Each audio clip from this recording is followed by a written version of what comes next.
if you've been trying to keep up with the absolute tidal wave of news and rumors around Avengers Doomsday. Well, you're probably exhausted. It's a lot. I mean, the sheer volume is, it's clearly designed to just build hype. Exactly. But if you look past all that noise, you can actually find some really foundational plot details. Things that completely pivot the narrative for, two of the biggest characters out there, Thor and Loki. Yeah. So our mission today is simple. We've gone through all the recent footage, the inside whispers, and we're going to dive into this crucial shift in Thor's journey, that massive rumored fight between Loki and Dr. Doom, and we'll give you a clear roadmap for the trailer schedule. Yes, that confusing multi-stage trailer schedule, so you know exactly when to pay attention. What's really fascinating here is that the conversation is finally moving beyond just the spectacle. We're getting into the rooted emotional core of these characters. For Thor especially, it looks like a deliberate, almost jarring return to that proper Norse god perspective, right? Anchoring him in a way we really haven't seen since his very first movie. Exactly. It feels like a huge and honestly a very necessary adjustment for the character. Okay, let's break that down, that necessary shift. Yeah. Because when we look at the newly analyzed footage, those little character glimpses. Yeah, the ones that have been picked apart frame by frame. They aren't showing us the, funny cosmic Avenger anymore. They are showing us the king. He's this strong, solemn, almost godly figure. It just strips away all that comedic baggage. It does. It immediately refocuses you on those Thor 1 vibes. And the visual language they're using is so critical here. How so? Well, if you look closely at his home, his domestic setting, that's not a random house. The analysis shows it's styled entirely in the old Asgard aesthetic. Oh, wow. The architecture, the engravings on the bed, the colors, it all signifies a real commitment to passing on this rooted Asgardian culture to his daughter Love. So it's the difference between a superhero raising a kid and a 1,000-year-old god raising the next generation. Precisely. It's about cultural stability versus the emotional chaos we've seen from him lately. And that idea of stability, or the lack of it, that brings us right to what might be the most profound piece of this whole thing. His prayer to Odin. The dialogue there is so heavy. It's incredibly retrospective. He's basically acknowledging that he spent his entire life answering calls for honor and duty and war. That was the easy path for him, the expected one. But now he says fate has given him something he never even wanted, a daughter, a life that is, for now, unaware of the storm that's gathering. And the stakes just couldn't be higher. His request is so simple on the surface. He just asks for the All-Father's strength to fight one more enemy. But the why behind it is everything. That's the core of his entire arc now. He doesn't just want to win the fight. He wants to survive it. Right, to return home not as a warrior, but as a warmth. He says he wants to teach his daughter stability and calm. And then he has this profound admission. The part where he admits it's a stability he never knew himself. Yes. That recognition that the god of thunder spent millennia feeling unstable. That's just incredible writing. It provides the emotional engine for the entire cosmic conflict. He's not fighting for some vague idea of cosmic justice this time. He's fighting for domestic tranquility, for a quiet life. Something his own nature has always denied him. Okay, but does grounding the stakes so personally, a father protecting his daughter, does that risk kind of diminishing the huge cosmic scope of Dr. Doom and the multiverse collapsing? Well, that's the tension, isn't it? If the fate of all creation is too abstract, I think the audience checks out. That's fair. But if the hero's motivation is rooted in protecting the one person they love most, the stakes become immediate. They become understandable. And it seems like the two ideas are completely interwoven here. Which is where his need for strength connects directly to the plot of Doomsday. All the theories suggest his daughter's fate is what's fueling this.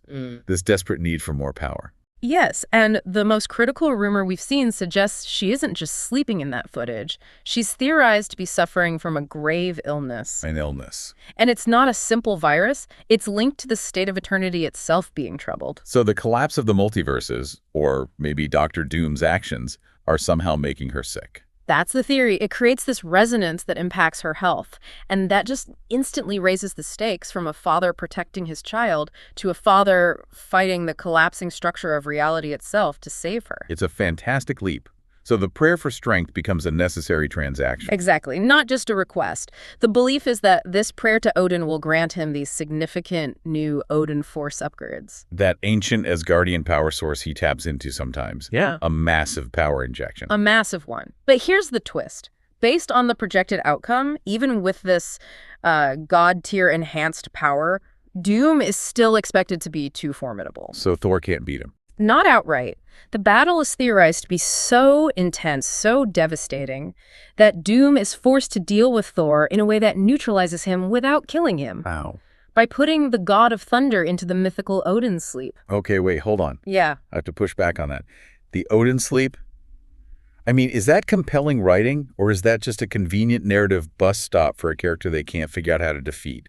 That is a very valid concern. I mean, on one hand, it ties into deep Asgardian lore. It shows Doom understands the weaknesses of the divine better than anyone before him. It proves he's not just stronger, but smarter. Right. He uses magic and knowledge to just sideline Thor. But on the other hand, yes, you're right. It absolutely serves as a massive intentional pause button. It just feels like a way to keep Thor at his current power level without having him solve the Doom problem too early in the story. That's exactly it. It guarantees that his story in Doomsday doesn't end in a defeat, but a necessary incapacitation. The implication is he'll wake up directly in Secret Wars. Right when they need the strongest, freshest version of the character. Making him a critical player in that final massive conflict, it's structurally brilliant, even if it is a little bit convenient. That actually makes perfect sense. Now, speaking of characters whose involvement is foundational, we have to shift to Loki. Yeah. Tom Hiddleston recently came out and confirmed his contribution is done, and he described it as narratively foundational. And when Hiddleston speaks, you listen. He said the core story was brilliant and that he was greatly surprised when he read the script. Right. But the line that really underscores the gravity of his role is him claiming that what happens has never happened anywhere before. That phrasing alone suggests this is not just a cameo. No, it's an epoch-changing event, and it's directly tied to Dr. Doom. And it's all rumored to culminate in this centerpiece confrontation. A legendary, intense fight, apparently a full 10 minutes long, between Loki and Doom. A 10-minute uninterrupted duel in a blockbuster is practically an entire act. It's huge. It has to be, because of who Loki is now. Exactly. He's been systematically built up, culminating in him becoming the keeper of time. He's framed as the ultimate conceptual threat to Doom. He can manipulate time down to its core score. Okay, that's where the philosophical challenge comes in, Phonies. And frankly, I'm a little skeptical. If he controls time down to the core score, the fabric of causality, why isn't the movie over in 5 minutes? That's the billion-dollar question, isn't it? What limits his power so much that Doom can actually exploit it?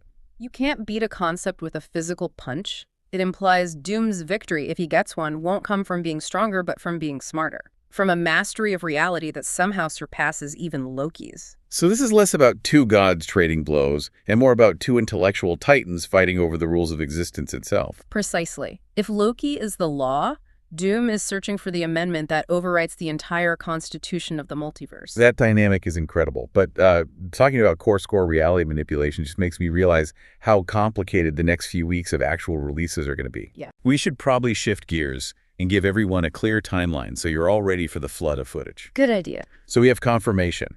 The Korean Media Rating Board has officially listed a 5th trailer for Doomsday with a runtime of 1 minute and 5 seconds. And that's definitive proof. We are in for a flurry of activity. A flurry is right. We've already established a pattern where these initial character glimpses are dropping on Tuesdays. You need to understand this pattern. The next few Tuesdays are going to be filled with these smaller, focused reveals. So these are the 1 minute or less kind of things. Yes, just designed to build that steady hype. For example, we know an X-Men 4K trailer is expected soon, and the analysis says that one is described as the hardest trailer yet. Implying some serious, grim footage. That's the idea. The key takeaway is to expect 4 or 5 of these scheduled drops. These are the character glimpses, the snippets, the setup. Don't expect the big narrative reveal in these. Because the actual main event, the proper trailer, the one that's going to show the full scope and the clear villain, that's expected during the Super Bowl. Yep, around February 9th or 10th. That is the date you need circled for the full cinematic experience. And there are whispers about a certain green guy showing up too, right? There are strong whispers that the Super Bowl spot, or maybe one of the glimpses, will contain the long-awaited Hulk moment. A return to form for him is definitely noted. So, to synthesize all this for you, we have this genuine emotional transformation of Thor, moving from a chaotic warrior to a king seeking stability for his daughter. We have the high-stakes cosmic dimension of her illness, which is directly linked to eternity and the actions of doom. And we're anticipating Loki's reality-bending, time-manipulating confrontation with Dr. Doom, a foundational, game-changing fight. And these details, they aren't just idle rumors. They're the intellectual framework you need to really appreciate the depth and complexity of the story when the full trailer finally drops. Absolutely. And I think the final thought we should leave you with builds on that high-level Loki detail. The entire premise rests on Loki manipulating time down to its fundamental core score. So if he controls the structure of causality itself, what fundamental weakness in that causality will Dr. Doom exploit to win? How does Doom win a fight when his opponent is manipulating the very rules of time and reality? That's the terrifying thought to leave you with.